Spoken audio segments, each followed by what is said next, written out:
Hello and welcome to another blog highlight video. I'm Isaiah Henkel with Cheeky Scientist. Today's blog is Foolproof Networking Guide for PhDs who have no idea where to start or how to start. Okay, you have to watch this whole video because I'm going to go over some highlights that aren't in the blog article itself. I remember when I first started networking, I didn't know what networking was. I went to a seminar, the same seminar that I've been going to every Wednesday on campus, and I thought that was networking. I just thought, all I got to do is show up. It's networking. And then I tried to read more about networking online from people who didn't have a PhD, didn't know what they were talking about. And it just said, networking's important, right? It taught me how to shake a hand and smile. I went to my career counselor, who is just a lifetime academic who never actually got a job in industry.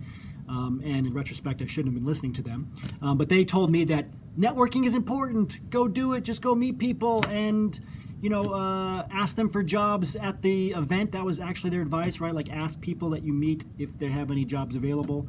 That was a big mistake.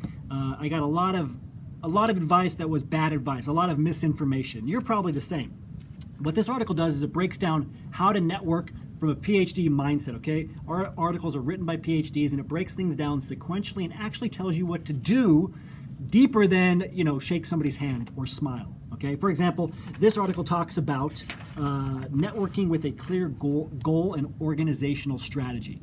Think about it like this: no matter how smart you are, right, or how driven you are, or how much you want to network, you can't hit a target you don't set.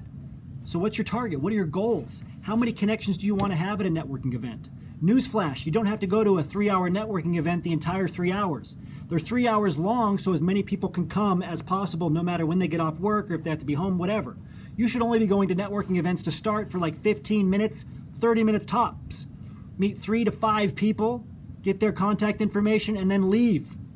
That probably blew your mind right there. You don't have to stay the entire time. They're not 3 hours long because you're supposed to stay the full 3 hours, okay? Set a target, set a goal. Also, create a spreadsheet to catalog your networking efforts. You have a lab notebook, very likely, right? Or some kind of notebook for your TAing or whatever it is to record information. Record your efforts. These matter. Who did you meet? What company do they work for? What are their connections on LinkedIn? Okay? How are you going to follow up with them? When's the last time you talked to them? When's the next time you're going to talk to them? This article will take you through how to get organized when it comes to networking. It'll tell you exactly what to do. Also, don't ask for something the first time you meet somebody, right? If you ask for a job right away at an event, they know you're not there to build professional relationships. They know you're there just to get something. And as PhDs, we have this weird thing where we think, well, isn't it manipulative to build a relationship if eventually you're going to ask for something? No, it's manipulative to ask for something and not build a relationship.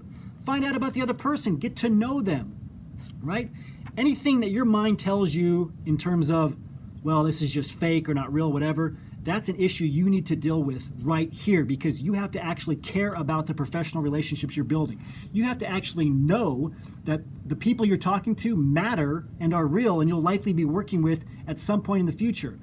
Industry is actually pretty small, right? You might have a job, you might work with 3 or 4 or 5 different companies in just your first 5 to 10 years in industry.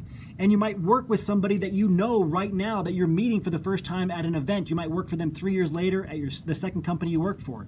You don't know, okay? It's a pretty small network of people, much smaller than you might think after you get out of academia. So take every relationship seriously, care about it, know that that relationship should come first. So ask the person questions, get to know them, don't just ask for something. There's a lot more covered in this article, so make sure you check it out. Read the full article. You need to start getting organized at the PhD level and follow a PhD networking blueprint, not just something you read online or heard from a university counselor who spent their entire life in academia. I hope this helps you. If you want to learn more about this, go to phdsgethired.com, put in your name and email address. We'll send you all of our blog articles as they're published. Until next time, remember your value as a PhD and start thinking and acting like a successful industry professional.